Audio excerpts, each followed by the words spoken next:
Bienvenue à tous, mesdames, messieurs. 72 heures après transmission du rapport final du dialogue politique au président Patrice Talon, initiateur du dit dialogue, ils sont nombreux, les Béninois, à retenir le souffle pour voir ce que le chef de l'État et son gouvernement en feront. Mais en attendant, on ne se prive point d'analyse et de toutes sortes d'hypothèses. Saluée par certaines langues, l'initiative est vertement décriée, pas d'autres, devenant du coup un nouveau sujet à controverse. Polémique au Bénin autour du dialogue politique des 10, 11 et 12 octobre. Des craintes légitimes ou juste des procès d'intention. Il s'agit là du thème en débat ce jour. Et tout de suite, le regard croisé de deux acteurs politiques sur la question. À ma gauche, Sefis Béo Agia. Il est le secrétaire général de Moël Bénin, une formation politique soutenant le régime au pouvoir, le mouvement des élites engagées pour l'émancipation du Bénin. Sefis Béo Agia, bonjour. Bonjour. Merci de répondre à notre invitation. C'est moi. Un plaisir vraiment de vous recevoir. Une première sur ce plateau. On espère qu'il y aura d'autres passages. Bien sûr. En face de lui, un habitué de ce plateau, donc Lam Abalo, responsable de la communication de l'USL, l'Union sociale libérale. Il en est le porte-parole. Il a accepté donc de nous accompagner. Donc, Mabalo, bonjour. Bonjour Joël, bonjour à tous les téléspectateurs, bonjour à vous, Sefis, et bienvenue sur ce plateau. Bonjour, donc là. Merci aussi pour la disponibilité.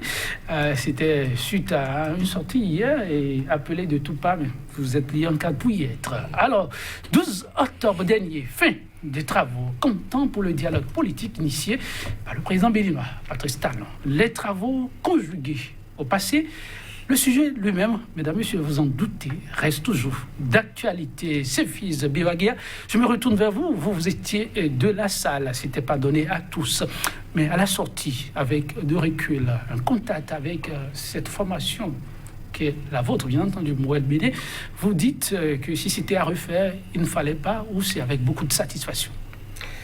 Merci beaucoup. Ce n'est pas une affaire de sentiment, c'est une question de responsabilité, parce que nous sommes allés prendre part à des échanges au nom de notre organisation politique pour voir dans tout ce qui a pu se passer ces derniers mois, notamment en lien avec les élections législatives, de ce dont nous pourrions parler ensemble pour que des mesures correctives soient apportées et que ces choses ne se reproduisent pas, en fait. Donc, c'est en toute responsabilité que Moël Bénin a pris part à ces travaux et donc il en est également sorti satisfait pour avoir contribué de façon très qualitative à ces discussions sur les différents points qui ont été ceux de l'ordre du jour, qui ont été des points retenus par toutes les formations politiques qui ne prenaient pas. Il faut dire que le facilitateur a fait un travail de fond en reprenant quand même dans ce que le président de la République a fait comme mot d'ouverture, des éléments qui pourraient permettre d'acter des points d'échange. C'est-à-dire que autour des questions liées aux tests qui ont créé des problèmes, autour de l'environnement politique qu'il devra être utile d'avoir pour le renforcement du système partisan, il faut aussi envisager des discussions autour de ça. La question du statut de l'opposition et bien évidemment d'autres sujets. Je crois que d'autres forces politiques présentes également ont ajouté des points comme l'urgence de prise de mesures d'apaisement. Et donc, c'était déjà très intéressant que tous les acteurs présents à ces assises s'entendent sur ce qui devrait faire l'objet des échanges. Parce que ce n'était pas évident, ce n'était pas gagné à l'avance, surtout avec des récriminations et des doutes liés à la question des thèmes de référence, de points à débattre et tout. Et donc, tout ce qui a pu être discuté, Moël Bénin a apporté ses idées à chaque étape et c'était des idées de qualité comme l'ont bien pu reconnaître tous les acteurs qui prenaient part à ces travaux. Alors, donc, la Mabalo, vous n'étiez pas. L'USL était de l'autre côté. Eh bien, vous avez suivi de très loin tout ceci. Les recommandations vous sont aussi parvenues. Quel est le regard de la formation? C'est vrai que vous avez fait récemment une sortie médiatique, mais objectivement, en prenant un peu de recul, qu'est-ce que vous êtes dit à la suite de ces travaux? Bien, nous avons suivi d'une oreille distraite un tout petit peu les échanges, puisque ses fils a appelé cela échange.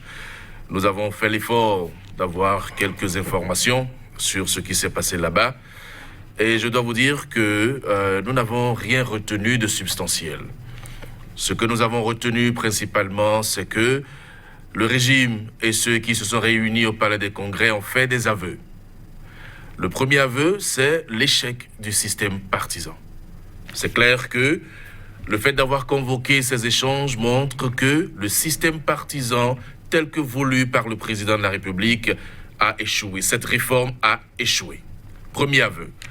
Le deuxième aveu qu'il convient de retenir, c'est quoi? C'est que ce dialogue ou cette séance de travail ou ces échanges ont permis de retenir simplement que l'Assemblée nationale, qui est là présentement, est illégitime et illégale. Pourquoi? Parce que lorsque vous lisez notre Constitution, nous avons deux institutions qui ont l'initiative de la loi. Le chef de l'État, donc le gouvernement, et l'Assemblée nationale. Les questions qui ont été discutées au cours de ces échanges relèvent de la compétence exclusive de l'Assemblée nationale, c'est-à-dire réécrire, modifier ou réajuster la loi électorale, c'est-à-dire la charte des partis politiques et le code électoral. C'est de la compétence exclusive du Parlement. Ce n'est pas un dialogue élargi à des acteurs politiques non représentés à l'Assemblée qui discutent de ces questions-là. Donc ça veut dire quoi? Ça veut dire que le gouvernement reconnaît implicitement que cette Assemblée n'est pas compétente pour retoucher à ces textes légaux. Donc pour nous, c'est un aveu d'illégalité et d'illégitimité de la 8e législature. D'ailleurs, je vous ai toujours dit ici qu'à l'Union sociale libérale, nous ne reconnaissons pas l'existence de cette 8e législature. Donc quand je vois tout ça, je me dis que les délégués qui se sont rassemblés sont allés au-delà de ce que le président voulait. Le président a dit clairement qu'il voulait la relecture et le réajustement des deux lois, pas plus. Tout à fait. Mais ils sont allés parler des exilés politiques, parler des réfugiés politiques, trouver des mesures d'apaisement qui n'engagera pas le chef de l'État. Il ne sera pas engagé par ça. Acteurs politiques, ils sont la question de la gestion de la cité et que des problèmes se posent. Cela n'a pas été plutôt sage de leur part d'anticiper sur ces questions. Le président de décider a été clair sur ce qu'il veut. Et dans son discours, il a même dit que ce sont des propositions que son gouvernement se réserve le droit d'apprécier à sa juste valeur ce qui aurait été proposé. Donc ça veut dire que le président a une ouverture sur le respect ou non de ce qui a été proposé. D'ailleurs, le premier rapporteur, lorsque vous l'écoutiez avec un sourire, rictus, que nous avons tous remarqué, prenait toujours le soin de dire « ce n'est pas moi, c'est ce que les délégués ont proposé ». Voilà, donc ça veut dire quoi? Ça veut dire que c'est un travail scientifique qu'il allait faire et qu'il a présenté aux uns et aux autres. Donc, quand vous regardez tout ça, vous vous dites qu'en réalité, on n'avait pas besoin d'un dialogue pour dire ce qui a été dit là. Et je suis curieux de savoir comment un gouvernement, et ça la veille, le ministre de la Communication l'a dit clairement, comment un gouvernement qui ne reconnaît pas l'existence d'exilés politiques, un gouvernement qui ne reconnaît pas l'existence de prisonniers politiques, comment ce gouvernement pourrait accéder à pareille demande? Alors que le gouvernement a toujours dit « je ne reconnais pas qu'il existe de réfugiés, je ne reconnais pas qu'il existe d'exilés ». Donc, nous pensons à l'Union sociale libérale que ce dialogue ou cette rencontre n'avait pas de sens, parce que si le gouvernement voulait avancer, il aurait pu prendre toutes ces décisions-là sans avoir besoin de réunir qui que ce soit. Donc pour nous, ça n'a pas d'intérêt, et ça, je devais le dire. Oui, ce regard, comme vous l'avez constaté, mesdames, messieurs, chacun son opinion sur les questions. Mais suffisent à Gave, c'est vrai qu'ils sont un certain nombre à penser que si on prend l'essentiel de la feuille de route, à savoir revoir les tests qui ont conduit le Bénin là où il en est, la charte des partis politiques, le code électoral, il lui fallu simplement demander à l'Assemblée nationale de revoir les tests et puis on évolue. Pourquoi avoir réuni tout ce goutta pour se pencher sur une question comme celle-là? Vous qui étiez dans la salle, si vous devez répondre à ces questions qui reviennent de façon persistante, que diriez-vous pour assurer les uns les autres? Vous Vous savez, le dialogue est une prescription constitutionnelle. Il faut aller lire l'article 36 de notre loi fondamentale pour y trouver que le constituant nous a demandé de dialoguer lorsque parfois surviennent des situations un peu difficiles. Et donc, c'est en toute responsabilité. Et il ne faut pas assimiler cela à de l'aveu. Lorsque un homme ou un individu ou n'importe qui ou n'importe quelle organisation prend en toute responsabilité une situation, l'observe et dit « nous prendrons plutôt tel autre cap ou plutôt tel autre... » ou bien voyons comment est-ce que nous pouvons revoir telle situation. Cela n'est pas de l'incapacité ni un aveu de faiblesse ou de... Non, c'est de la responsabilité. Le 19 mai, le président de la République, après tout ce que les élections législatives ont généré, a pris sur lui de dire qu'il va organiser un dialogue direct et franc et sincère. Il va prendre l'initiative, en tout cas. Moël Béné avait recommandé cette démarche-là également. Je crois aussi que le 15 juillet, pour faire un peu corps à ce qu'il disait, il a reçu des formations politiques qui avaient des difficultés de formalisation au niveau du ministère de l'Intérieur, pour que ces formations, on puisse voir la possibilité ou tout ce qu'il faut mettre en œuvre. Qu'est-ce qui empêchait de régler la question de la disponibilité de leur récépissé. Et cela aussi, nous avons pu voir que progressivement, on est allé de l'avant dans ce sens. Peut-être pas encore pour toutes les organisations politiques, mais c'est un pas. Et il s'agit de dialogue politique. Il s'agit avant tout de dialogue politique. Lié à quelles circonstances? Lié aux élections législatives. Si, imaginons un seul instant que toutes les forces politiques ou tout le monde avait pu prendre part aux élections, est-ce que le dialogue se serait vraiment aussi imposé que ça? Je ne pense pas.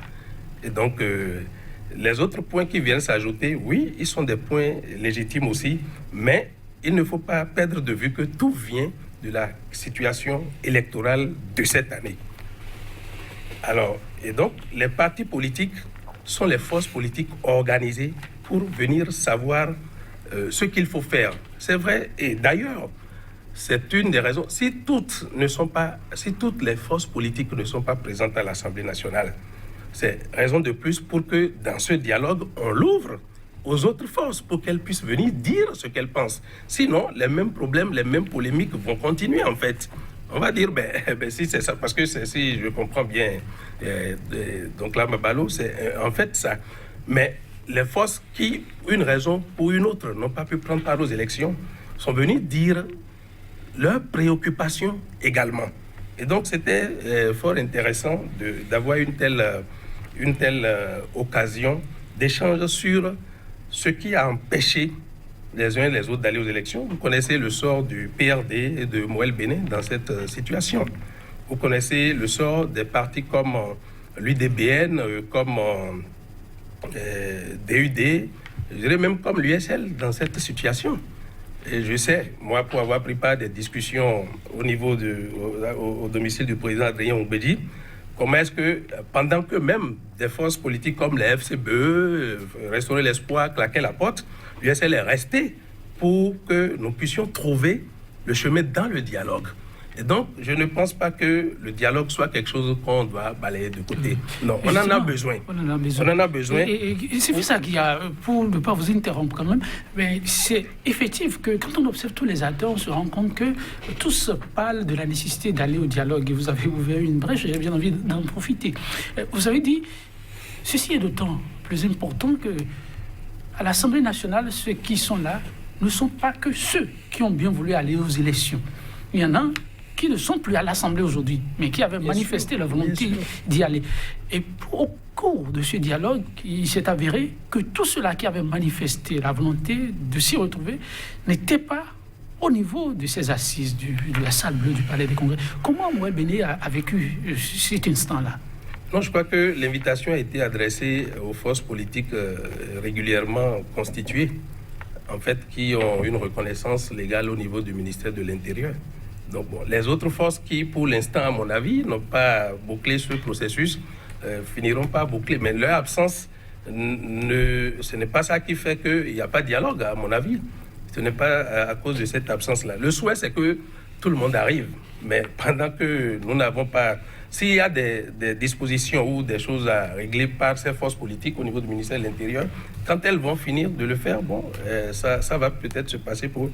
De toutes les façons, ce qu'il est à retenir, c'est ce que nous sommes allés faire là-bas. Et ça va nous permettre d'aller de l'avant. Parce que sur le code électoral, toutes les questions qui créent des discriminations et de l'exclusion, nous les avons évoquées. Alors, quand vous parlez de toutes les dispositions, bien sûr. Quelques deux dispositions phares. Je prends par exemple, lorsqu'on impute la responsabilité au parti de ce quand des candidats malveillants se mettent sur les listes de 2 différents partis, on disqualifie les partis. Or, ce n'est pas leur faute systématiquement. Si des gens sont vraiment malveillants, ils peuvent se multipositionner et créer des problèmes même à toutes les listes à l'occasion d'une élection. Et donc, c'est de la discrimination. Il faut sortir parce que ce n'était pas un élément dans notre code électoral au départ.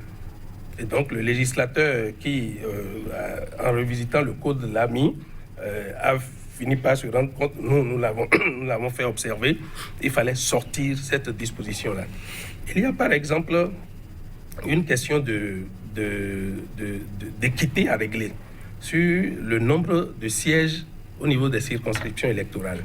Aujourd'hui, la densité de la population dans certains milieux fait qu'on doit redistribuer le nombre de sièges.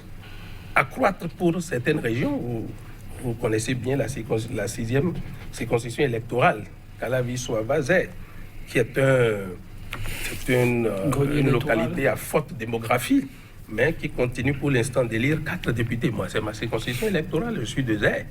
Et donc, il y en a d'autres. Vous allez à Banikwara, c'est pareil. Vous allez à Djougou, c'est pareil. Il y a des milieux où on a besoin de régler. C'est une question d'équité pour ne pas exclure. Autrement dit, on ira au-delà de 83 députés d'ici là. Si les choses sont prises en compte, c'est cela? En principe, nous le souhaitons de toutes les façons et ça a fait objet de consensus. Je prends un point, par exemple, de Moël Bénin, qui n'a pas fait objet de consensus. C'est la question de la nécessité de baisser les cautions. Nous avons estimé ça n'a pas fait objet de consensus. Ben oui, même les forces politiques de l'opposition n'ont pas forcément accompagné ça comme ça. Hein. Et donc, nous, on a estimé qu'il faut baisser la caution parce que c'est pour l'instant assez lourd. Si on peut faire en sorte que le candidat à l'élection présidentielle ne dépense pas plus de 500 millions, et donc ça fait 10% avec 50 millions, si on peut faire que le député ne dépense pas plus de 10 millions, donc ça fait 1 million, donc ça fait 83 millions pour la liste, ainsi de suite, on aurait fait en sorte que les élections nous ressemblent un peu plus, parce que ce montant, c'est assez fort, de toutes les façons, pour Moël Bénin. Moël Bénin l'a fait savoir.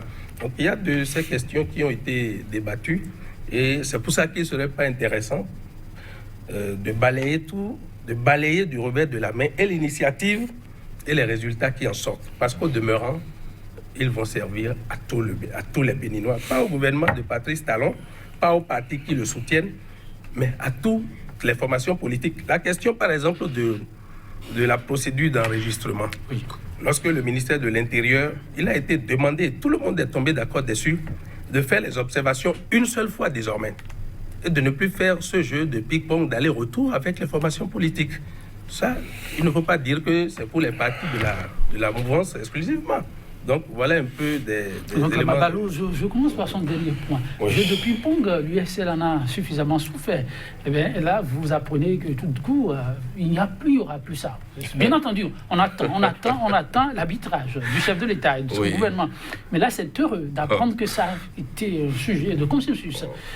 Et d'autres points par la suite. Quand vous suivez tout ça, vous ne dites pas quand même, il y a quelque chose qui est en train d'être fait. Quand j'écoute mon ami Sefiz, dont je respecte le parcours politique, l'espérance politique, je le dis en toute modestie, il a un parcours que je n'ai pas. C'est pour ça que je ne comprends pas un peu qu'il fasse, excusez le terme, preuve de naïveté quelque part. Ah bon. Je dis naïveté parce qu'en réalité, ce qu'il a décrit, tout ce qu'il a présenté, mais il y a quoi de nouveau dans le discours politique que nous tenons depuis? Il n'y a rien de nouveau. A-t-on besoin d'un dialogue pour parler de ça? Depuis toujours, nous disions que les procédures au ministère de l'Intérieur étaient trop corsées. Depuis toujours, nous disions que les cautions étaient trop élevées. Depuis toujours, nous disions tout ce qu'il a dit. Mais il n'y a rien de nouveau par rapport à ce qu'il a dit. Et donc... Ce qu'il y a de nouveau, donc là, Mabalo, cette fois-ci, il y a ces formations du pouvoir qui sont là, assis. Et non, puis, je suis désolé parce que j'ai suivi le monologue de certains du pouvoir qui étaient à l'Assemblée nationale et qui avaient voté la loi sur laquelle on a exclu des gens pour être inscrits sur plusieurs listes. Heureusement que nous partageons en commun l'exclusion des élections législatives. Aucun de nos partis n'a participé. Les mêmes qui ont voté cette loi pour exclure et le PRD et MOL, les mêmes reviennent aujourd'hui, quelques mois après, dire que, bon, la loi est trop sévère, il faut proposer qu'on puisse assouplir les... Et on dit, c'est le chef de l'État qui va décider. Encore que ceux qui se sont rencontrés là-bas n'ont fait que des suggestions. Il n'y a pas de consensus. Le président de la République décidera de la suite à accorder à ce qui a été proposé. Mieux, aucun d'eux, enfin, je veux dire, la plupart de ceux-là ne sont pas à l'Assemblée nationale. C'est là-bas. Rien ne nous prouve à la date d'aujourd'hui que tout ce qui a été inscrit là sera respecté une fois arrivé à l'Assemblée. Puisqu'ils ne seront même pas là pour voir si on y a mis les observations et pour voir même quel est le texte final qui aura été voté. Parce qu'on peut nous donner l'impression d'avoir voté des textes et avoir d'autres textes sous cap. On a déjà vécu ça dans ce pays. Donc, en réalité, pour faire court, le dialogue pour nous, ça n'est pas l'esprit qu'on avait voulu. On avait voulu un dialogue inclusif. Vous faites bien de rappeler que la Constitution a voulu qu'on dialogue, mais pas avec des gens choisis au volet par le président lui-même, avec un facilitateur, avec un facilitateur choisi par le président lui-même, avec un premier rapporteur choisi par le président lui-même. Ça n'est pas un dialogue. Dans un dialogue, le facilitateur est choisi d'accord parti. Tous ceux qui vont au dialogue s'entendent pour choisir un facilitateur. Ce n'est pas pour choisir le deuxième rapporteur ou le troisième rapporteur. Non. Il dit qu'ils ont des difficultés à avoir un ordre du jour. Mais quelle difficulté avez-vous eu, cher ami? Le président a déjà dit... Non, moi, j'ai pas dit ça. Oui, vous avez dit que, bon, c'était pas évident qu'on s'entende sur l'ordre du jour. Oui, mais le président a déjà donné l'ordre du jour. Le président avait déjà sifflé la fin du processus électoral. Le président dit, c'est pour réécrire les tests, pour proposer, c'est tout. Il n'y avait pas à faire autre chose. Donc, vous allez voir un spectacle bien orchestré, monté de toutes pièces. Le président qui vient dire que la couleur de sa peau ne permet pas aux gens de voir l'émotion qu'il transmet. Le président qui vient dire, mais il a dit une chose importante que nous retenons. Oui. Seul le Bénin est éternel. Le président l'a dit. Je n'ai pas le sentiment que le président le pense réellement. Parce que si seul le Bénin est éternel, on ne peut pas, pour des questions personnelles, sacrifier l'avenir de tout un peuple. C'est cela. Donc nous retenons que le Bénin est éternel et qu'il faudrait que ceux qui nous dirigent comprennent que le Bénin est effectivement éternel. Alors lorsque vous écoutez un chef d'État dans cette posture, donc la Mabalo, est-ce qu'il ne faut pas se dire, eh bien, nous attendons de voir la décision qui viendrait du palais de la Marina pour prendre date? Je vous ai dit que l'initiative de la loi appartient au chef de l'État et à l'Assemblée. Le chef de l'État a tous les députés. Il a tout le gouvernement. Alors, vous ne croyez pas? Donc les deux institutions sont confondues. D'accord? Tout au plus, le président va prendre ses recommandations et faire un projet de loi à envoyer à l'Assemblée nationale et tout le reste, tout au plus. Mais par expérience, il y a eu plusieurs rencontres avec le président de la République. Nos partis politiques sont habitués à ça. Donnez-moi un seul exemple d'une rencontre avec le président où à la fin on a respecté ce qui a été dit. Bon, c'est moi qui pose la question ici. Par expérience, il n'y en a pas. Donc le doute chez nous est méthodique et scientifique. Cette rencontre restera une rencontre plutôt exceptionnelle, différente des autres. Non, en quoi? Les bases sont faussées. C'est les bases d'abord. Et je vous ai démontré que les bases sont faussées. Pour nous, c'est très clair. Donc, il y a eu des aveux et il y a des questions qui sont des questions essentielles sur lesquelles le dialogue n'a pas compétence de se prononcer. Ça n'est pas un dialogue. C'est pour faire plaisir à la communauté internationale, pour montrer qu'au Bénin, on discute avec les uns les autres. Et tenez-vous tranquille, à la fin, le président est allé vers les représentants FCBE. C'est de la haute communication. Pour les saluer chacun, pour montrer que, voilà, nous discutons avec des opposants qui sont venus représenter une partie de FCBE. Il est allé vers telle personne, vers telle autre, il a serré la main, il a rigolé. tout ça, nous savons ce que c'est. Tout ça, c'est du spectacle.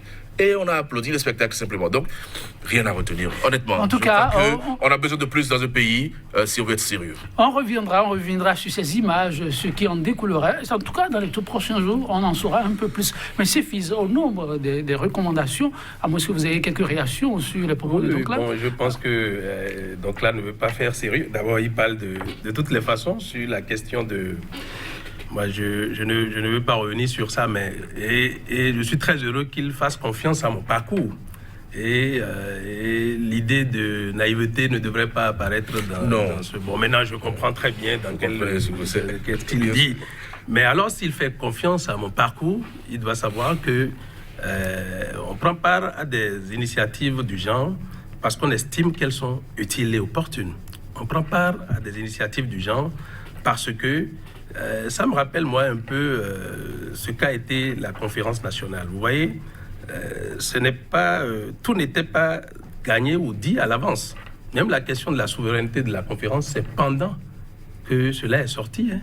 C'est pendant. C'est vrai que ce n'est pas les mêmes acteurs, ce n'est pas les mêmes contextes, mais c'est pour dire qu'un dialogue, eh bien, cela peut prendre... Parce que je voudrais d'abord... Il faut acter que nous avons ouvert un processus là où nous sommes. Parce que c'est un processus.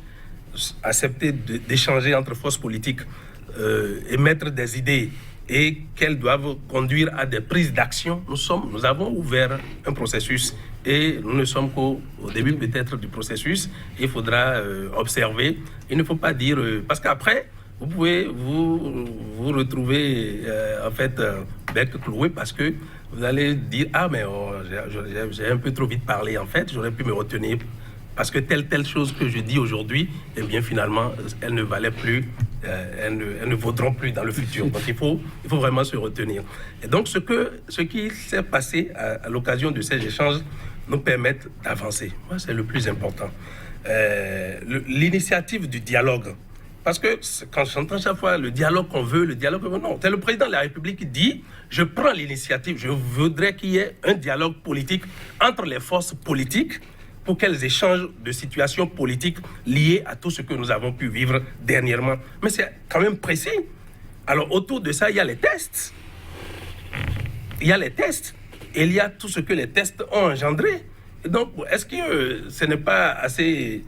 En fait, je ne sais pas qu'est-ce qui manque autour de ça pour qu'on ne comprenne pas.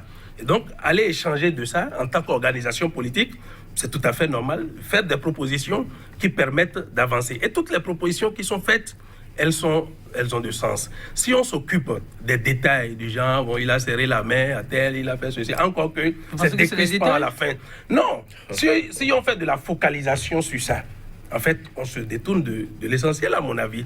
Ne veut pas, c'est parce qu'on ne veut pas porter un regard sur les conclusions, sur le contenu, sur des idées fortes qui sont sorties. Bon, on s'occupe du rapporteur, dit qu'il arrive de telle manière, on s'occupe de ceci ou de cela. Non, on ne peut pas, ça ne fait pas sérieux, à mon avis. Il faut prendre le document. Et c'est pour ça que j'ai souhaité que vous lisiez les conclusions. Justement, parlant, ces fils de vos grandes décisions. Les conclusions. Et sur cette base, on évolue. C'est important de partager avec quelques aspects. C'est très important. Si vous ne dites pas ça, des aspects, comme ça vous en faites pas graduellement. Monsieur ne croira pas. Non, il a suffi. Ne vous en faites pas. C'est bizarre. Il y a une décision qui retire l'attention de plus d'un et qui fait aussi réagir. C'est la question du couplage des élections. Beaucoup pensent que c'est une boîte en Pandore que les acteurs sont en train d'ouvrir, peut-être sans s'en rendre compte. Vous étiez de la salle, vous avez vu les débats. La portée de l'initiative, c'est quoi exactement? Parlons du couplage des élections. En 2020, normalement, c'est les élections communales et locales. On va coupler ces élections à cette date ou en 2021 où on a la présidentielle. C'est quoi l'idée forte qui a été débattue et retenue finalement? L'idée forte, c'est les principes d'abord. OK. Y a-t-il au Bénin le besoin de regrouper les élections?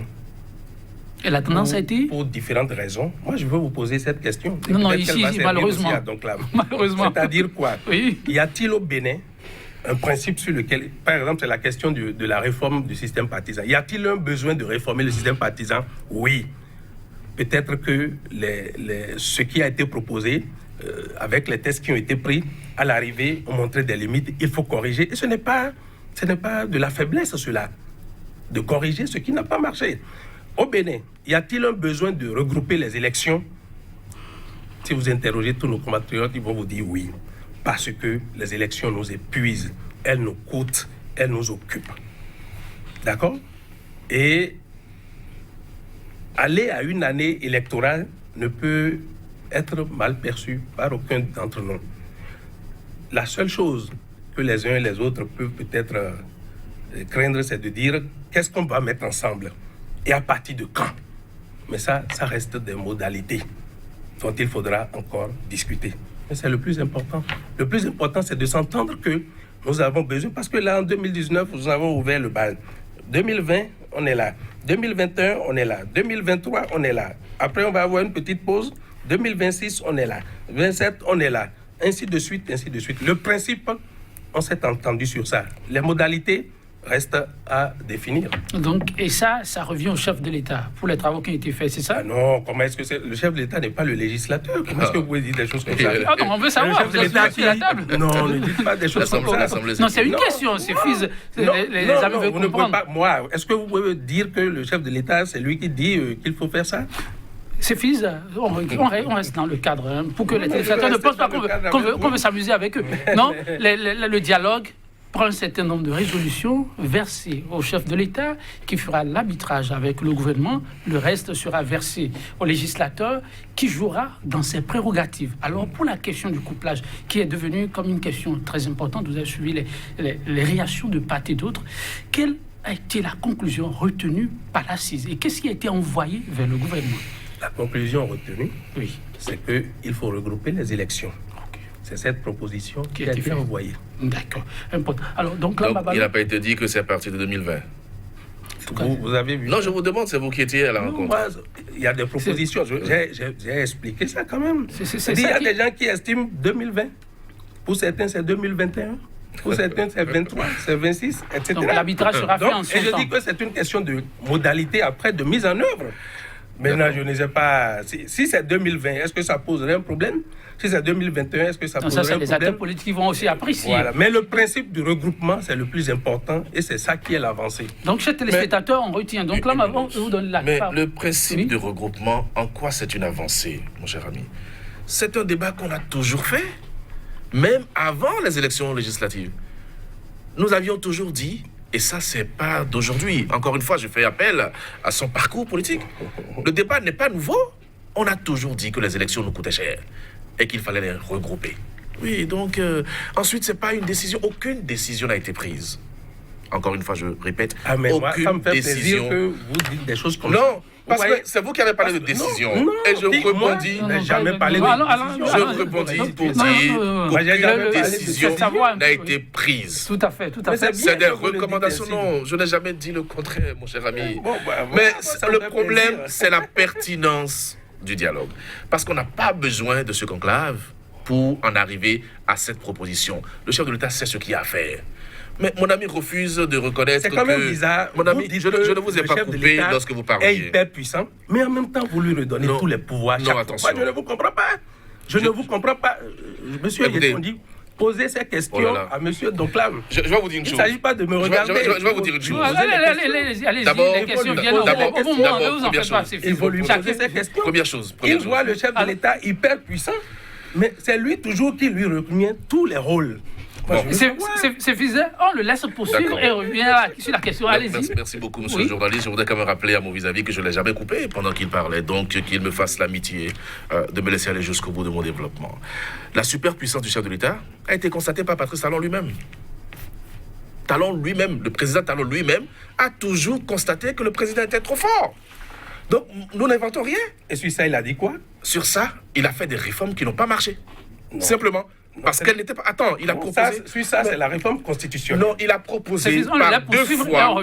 Il a proposé par deux fois des réformes constitutionnelles qui n'ont pas marché. Donc, à partir du moment où c'est la même constitution qui est toujours là, cette constitution constate, au même titre que le président, que la fonction de président de la République est super puissante. Je dis rien de nouveau. C'est un constat fait par M. Patrice Talon lui-même. Et aujourd'hui, malheureusement, pour la démocratie du Bénin, il se fait que l'exécutif est confondu au législatif. Donc, on peut oser dire dans l'analyse que le président donne... Moi, j'ai un problème. Que le président... Lorsque donc là dit on peut oser dire au législatif, vous, ça ne vous pose aucun problème? Ici, je reprécise, c'est Fizabia, je reprécise, c'est Fizabia, le journaliste, je fais l'arbitrage, vous le laissez poursuivre, c'est Fiz, vous le laissez poursuivre, et vous reprenez la parole, vous reprécisez, c'est ça, je ne joue pas votre rôle à votre place, ni son rôle, n'est-ce pas? Donc on le laisse poursuivre et on revient là-dessus, c'est Fizagia, vous avez votre temps d'antenne, je ne vous ai pas arraché la parole, vous le laissez poser la question, c'est Fizagia, est-ce que vous le laissez poser la question? Vous devez jouer un rôle. Est-ce qu'il est libre de parler ou pas? Volontairement vous effacez, cher ami. Non, moi je vous rappelle ça chaque fois. Non. C'est Fiz, chacun est dans son rôle, vous le laissez poursuivre. Il parle, vous reprenez la parole, vous parlez. Si c'est un peu bon, on est là pour faire l'arbitrage. Autrement, on va changer de rôle et ce n'est plus intéressant. Vous êtes d'accord avec moi? Jouez votre rôle. Vous voyez, là, tout à l'heure, il a été obligé de dire, pendant que vous parlez, je ne vous interromps pas, vous me laissez poursuivre. Et c'est à raison, moi, je vous laisse parler. Quand il prend la parole, je le laisse aussi parler. C'est pour la beauté de l'émission et le respect de nos téléspectateurs. Donc, chers téléspectateurs, toutes nos excuses, on lui redonne la parole et je reviens. On sera tous surpris tout à l'heure de dire que le temps est parti. Or, malheureusement, il y a des choses intéressantes à dire, à entendre de Pathé Dossifis. On y va avec votre permission. Donc, allez-y. Nous connaissons cette technique. C'est quelle technique? Il n'a pas envie de faire le débat, c'est tout. Ah bon? Oui, absolument. Non, poursuivez. Il n'a pas envie de faire le débat. Et vous-même, vous l'avez dit, tout à l'heure, vous allez dire que le débat est fini. Oui. On connaît cette technique. Vous pensez qu'il est dans une démarche? Non. Ce que je dis est très clair, de toutes les façons. Ça n'a pas besoin qu'on tiraille de part et d'autre. Ce que je dis est très clair. Moi aussi, je suis de formation journalistique. Et lorsque nous disons que l'exécutif est confondu au législatif, les éléments sont là. Premier élément. Première question, les éléments sont là. Non, la personne même dit premier élément, c'est Fiza. C'est Fiza. Le premier élément. Quelle question que non, c'est Fiza. Ne vous en faites pas. Je ne suis pas là pour vous faire plaisir, ni vous à vous, mais aux téléspectateurs. Allez-y donc, Ballot. Premier élément. Oui. Eux, là, ils ne sont pas à l'Assemblée. On les a empêchés. Et ils ont dit toujours qu'on les a empêchés d'aller. Parce que justement, il y a une disposition de la loi qui punit leur parti parce que des membres de leur parti se seraient retrouvés sur notre liste. Ils ont été exclus comme nous. Et à l'arrivée, on a aujourd'hui 83 députés sur 83 pour le chef de l'État, pour les deux partis siamois du président de la République, malgré les fautes mineures ou majeures que ces partis ont dû créer dans leur candidature. Eux-mêmes, ils ont relevé ça. Donc aujourd'hui, à l'Assemblée nationale, il n'y a pas d'opposition. Deuxième élément. Ça, c'est le premier élément. Est-ce que nous n'avons pas, oui ou non, l'exécutif et le législatif ensemble? Oui. D'accord? Donc ça, c'est important de le relever. Depuis l'installation de l'Assemblée nationale, vous avez vu un peu comment ça se passe? Comment ça se passe? Mais toutes les lois, et je ne sais pas si c'est une tactique, mais l'Assemblée actuelle manque même de communiquer sur les lois qu'elle vote. L'Assemblée actuelle manque de communiquer sur les lois qu'elle vote. Avez-vous jamais entendu depuis que cette législature-là, qu'on a rejeté une loi, qu'on a rejeté une ratification? Si ce n'est pas tout mauvais, passe. Si ce n'est pas mauvais, on oui, ne jette pas. Mais des députés même de cette Assemblée ont pris la parole et ont dit, mais nous sommes à l'Assemblée, nous votons, simplement. Vous avez entendu ça, oui ou non? Nous votons. Parce qu'il n'y a pas de contradiction, nous votons parce qu'il faut voter. Il y a eu des témoignages de députés à l'Assemblée nationale sur cette question. Donc, encore une fois, les deux institutions sont confondues. Ceux qui sont allés faire là-bas, le président va prendre, va envoyer à l'Assemblée et va leur dire, bon, c'est ce qu'il faut faire. On a déjà vu ça par le passé. Donc, ne pas le reconnaître ne serait pas du tout honnête. Je ne dis pas que mon ami Séfis n'est pas honnête. Je n'ose même pas le dire. Mais il sait de quoi il s'agit. Donc, ce qui me fait plaisir, c'est qu'on est tous dans le même bateau.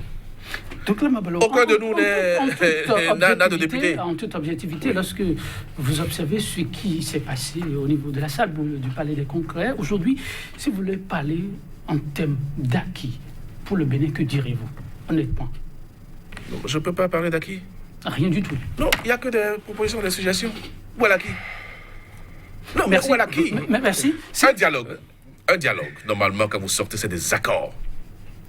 D'accord? Vous ne pensez pas... Votre vis-à-vis disait tout à l'heure qu'on est dans un processus. Vous ne pensez pas... Quel processus? C'est quoi le processus? Et que il après dit que c'est le président qui a pris l'initiative, d'accord. Mais après, Les commissaires au dialogue ont fini le dialogue et le reste, c'est pas eux qui contrôlent. Donc, c'est quel processus? Le reste leur La échappe. réaction du chef de l'État dans les tout prochains jours ne pourrait-il pas relancer ou ouvrir une nouvelle page plus ou moins heureuse? Quelle réaction? Donc vous n'attendez rien du chef Le président a parlé à la clôture. Le président a parlé à l'ouverture. Il a dit ce qu'il voulait. Il a récupéré les conclusions. Donc, vous voulez quelle réaction? Vous n'entendez rien. Non, mais soyons juste logiques et conséquents. C'est Fizaglia. Pourquoi mon ami Donclam a du mal à répondre à une de vos questions, à opiner sur, de façon objective. Qu'est-ce qu'il peut retenir? C'est parce que vous n'avez pas listé ce que vous savez des propositions. Je vous l'ai dit au début. Si nous allons, parce que vous dites après le temps... C'est une démarche. Non, non, c'est une démarche. Oui, Et oui. moi, pour vous faciliter la tâche, j'ai mis des points. Pour dire, voilà des éléments dont on a Il a discuté. réagi là-dessus. J'ai mis des points, voilà des points dont on a discuté. Mais non, le débat devrait être fait sur les conclusions qui sont sorties de ces assises. Il a son regard qu'il a porté. Le débat devrait être fait sur les conclusions. Le débat s'est focalisé sur les fioritures. Ah non, C'est pour ça que je dis- comment les fioritures? Pourquoi vous appelez Le débat, c'est c'est un c'est débat. votre regard. Attendez, Non, c'est fils, ah oui, mais vous c'est avez dit que c'est le regard de chacun. C'est le regard de Mais chacun. laissez-moi dire mon regard. Bon, voilà. Le débat s'était focalisé sur les fioritures. On n'a pas l'impression qu'on peut retenir une seule chose. Parce que Mais quand vous, je dis oui. qu'il faut, qu'on a dit qu'il faut renforcer, et il faut régler la question du statut de l'opposition en relisant la loi. Je l'ai dit. Tout à fait. Ça peut faire objet de discussion. Mais c'est libre à lui J'ai dit, d'apprécier. par exemple, Ou que bien. la question du ministère de l'Intérieur, que c'est revenu. Vous avez suivi sa réaction. J'ai dit, dit, il a dit, la c'est question- non, c'est pas ça du tout. Ce n'est pas la démarche. La démarche ne consiste pas, parce que qu'est-ce qu'il fait systématiquement? L'intéressé, dès le débat dit que le dialogue, ce n'en est pas un. En fait, à mon humble avis, il fallait même pas qu'on continue. Si le dialogue n'en est pas un, de quoi est-ce que nous parlerons lorsque vous nous invitez comme ça? C'est à vous de nous convaincre Ouais, que non, c'était un mais dialogue. je vous dis les points. Je vous dis les points. Vous dites que le dialogue n'en est pas un. Mais c'est en même temps vous, avec toutes les autres forces politiques que vous en occupez. Moi, ça me paraît bizarre. Non. Vous vous occupez de ça, vous vous occupez des détails, de choses qui se sont passées à l'intérieur de la salle. Tout vous intéresse. C'est fils. Pour un dialogue qui n'en est pas un. Non. Pour un dialogue qui n'en est pas un, les forces qui quand même ne partagent pas ça ne peuvent pas fouiner jusqu'à aller voir ce qui se passe. Au détail près, le discours du chef de l'État. Moi, je vous félicite, je vous remercie pour ça, parce que cela vous intéresse. Et ce qui a été fait, c'est pour tout le Bénin. Ce n'est pas pour Patrice Talon, ce n'est pas pour les forces politiques qui soutiennent son action, ce n'est pas pour les autres qui ont pris part au dialogue, c'est pour le Bénin. Et c'est pour ça que quand vous interpellez pour dire pour les Béninois qui nous suivent, Voilà. les choses qui ont été actées là-bas, qui ont été proposées, qui ont été analysées et qui ont fait l'objet de consensus. Et ceux qui n'en ont pas fait du tout et qui ont été des points spécifiques aux partis politiques, nous, à Moël Bénin, on dit de faire en sorte que nos compatriotes de la diaspora soient représentés à l'Assemblée nationale. Ça n'a pas fait objet de consensus. Je vous ai dit la question des cautions. Ça n'a pas fait objet de consensus. Mais c'est des points que nous avons, sur lesquels nous avons insisté et qui sont consignés au titre de nos besoins spécifiques. Voyez-vous? Et donc tout cela n'est pas fait pour une partie du peuple. C'est y compris avec l'USL que je souhaite qui finira par se formaliser, y compris avec les autres forces politiques qui sont dans la démarche. Ce n'est pas pour un groupe de personnes. Et ça, c'est le plus important. C'est le plus important. Comment la question des exilés politiques, des prisonniers politiques, comme certains les appellent, cette question est intervenue dans le débat et abordée par les forces politiques en présence dans la salle? La question, il y a eu au titre des propositions de mesures d'apaisement, des propositions par des forces politiques qui ont estimé qu'il faut que ceux qu'ils appellent des exilés, et que peut-être vous aussi vous utilisez les mêmes expressions pour appeler, parce qu'il ne faut pas me refiler le mot aussi banalement. Donc, ceux-là, et ceux qui surtout, et ça, nous aussi, notre groupe s'est préoccupé de ça, de dire tous ceux qui se sont retrouvés dans des difficultés avec la justice autour des questions liées aux élections, nous pensons qu'au titre de mesures d'apaisement, il faut s'occuper de ceux-là. Et donc les autres ont dit, il y a ceux qu'ils appellent les exilés, et donc il faut regarder leur situation aussi. Ils ont versé ça au titre des points spécifiques, comme j'ai dit, nous, sur la question de l'inclusion de la diaspora, ce que nous avons proposé, c'est resté au titre de leurs propositions spécifiques. Et donc, voilà, c'est une avancée. Donc, Kamabalo, c'est clair, ils sont nombreux, les Béninois, à s'inquiéter pour les leurs, parce que pour un oui ou un non, si on rapporte les propos, c'est aussi notre rôle de rapporter ce qui se passe, et vous, de nous éclairer, qu'il y en a qui se retrouvent privés de leur liberté simplement pour leurs opinions. Et ça, on vous a aussi, dans d'autres postures, entendu le dire. Aujourd'hui, voilà une rencontre qui, d'une manière ou d'une autre, même si le chef de l'État ne l'a pas annoncé, s'est préoccupé du sort de ceux-là. Non. Vous savez, j'écoute mon ami. 30 secondes, on me dit, oui, juste après ça, vous concluez. Donc, oui, là, mais on tourne autour du pot, en fait. On tourne autour du pot. Lui-même, il s'est occupé, de certains détails, de fioritures, comme il dit. Écoutez, je vous ai dit quel était l'objectif du dialogue. Il n'a pas osé, ou il n'a pas eu le courage de dire qu'il existe des exilés politiques. Il n'a pas eu le courage de le dire. Non, peut-être que sur cette sémantique, si M. Etondi nous éclaire, on va opiner. Non, il n'a pas eu si vous avez le courage de le dire. Nous allons faire. D'accord. Donc, s'il n'a pas eu le courage de le dire, s'il n'a pas eu le courage, on reviendra si ça ne vous en s'il n'a pas eu le courage de le dire, sur notre plateau, bien entendu. Je suis prêt pour ce débat. Allez-y. Je suis prêt pour ce débat. S'il n'a pas eu le courage de le dire, c'est parce que ils n'ont pas reconnu, ils ne reconnaissent pas encore l'existence d'exilés politiques et de prisonniers politiques. Le dialogue a quel sens en ce moment-là? Ensuite, alors, monsieur Sefiz, l'essentiel, c'est la reprise des élections législatives. Ça les arrange, ça arrange tout le monde. Donc, eux, ils n'en ont pas parlé. Parce que ça ne les intéresse pas. Parce que pour le président, le processus électoral est acté, donc consommé. Ils pensent à des élections générales. Certains 2020, 2021. Or, ils savent très bien que les élections générales ouvrent la porte à la révision de la Constitution. C'est un agenda que nos amis sont en train d'aider le président à mettre en œuvre et à exécuter. C'est tout. Donc, en réalité, pour nous, ce sont les questions essentielles. Le temps est parti? Oui, donc ce sont les questions essentielles. Donc, nous ne sommes pas ici pour faire des débats de, je sais pas, pour utiliser des circonlocutions et tourner autour du pot. Moi, j'ai été direct du début jusqu'à la fin. J'ai toujours été direct sur ce plateau. Mais c'est la première fois que je rencontre ces filles. Je souhaite le rencontrer davantage. Parce que ce n'est pas facile non plus de les avoir sur un plateau de télévision. Et on fera les débats qui se posent pour le bonheur de nos téléspectateurs. Un autre jour, vous pourrez vous croiser sur d'autres sujets, ces filles Aguia, pour conclure. Il n'est pas facile de les avoir. Je ne sais pas si c'est nous ou moi ou d'autres, mais non. Et le journaliste pourra en témoigner. Autant qu'il va être intéressant que les plateaux soient assez intéressants. Vous verrez Mouel Bénin, nous on n'a pas ce problème-là. Ensuite, sur la question sémantique d'exilés politiques, le reste, il va être intéressant peut-être de lister des personnes et peut-être au cas par cas, on verra si effectivement ce mot correspond à l'intéressé. Moi, ça me paraîtra un débat très objectif. En somme, on y revient, ne vous en faites pas, je vais organiser un plateau tel qu'on dit là, effectivement, en position d'exil ou bien il est en train de faire, dialogue ne sait pas il est en train de faire un pique-nique de longue durée sur la Côte d'Azur. Ça dépend, quoi. Ça dépend. Donc, sur cette question, moi, je ne fais pas le débat. Allez-y, le réalisateur. Ensuite, je crois que nous avons avancé.